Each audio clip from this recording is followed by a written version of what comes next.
আমাদের দেশকে স্বাধীন করার জন্য যারা জীবন দিয়েছে বা যারা বেঁচে আছে, বীরশ্রেষ্ঠ, বীর উত্তম, বীর বিক্রম, এদের অবদানকে আমরা কখনোই অস্বীকার করতে পারবো না। কিন্তু বারবার এই দেশে কেন জানি একটা অপশক্তি এই মুক্তিযোদ্ধাদেরকে অপমান অপদস্থ করতেছে।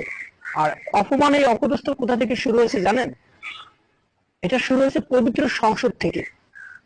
আমরা জানি এমপি মমতাজ প্রথমে সংরক্ষিত এমপি, পরবর্তীতে দলের এমপি হোসেন। সে সংসদে দাঁড়িয়ে একজন সাবেক সেনাপ্রধান, একজন দেশের প্রেসিডেন্ট, একজন দেশের রণাঙ্গনে বীর মুক্তিযোদ্ধা, একটা সেক্টর কমান্ডার এবং একটি দলের প্রতিষ্ঠাতা ছিলেন, তাকে নিয়ে সংসদে কটূক্তি করছে। তখন থেকে মুক্তিযোদ্ধাদেরকে কটূক্তি শুরু হয়ে গেছে। আর দ্বিতীয়বার কে করছে জানেন? এই যে এবি পার্টির সাধারণ সম্পাদক ব্যারিস্টার ফুয়াদ সাহেব, সেদিন সে এক বক্তব্যে বলতেছে বঙ্গবীর যে উপাধি দিয়েছে এটা নাকি ভুয়া।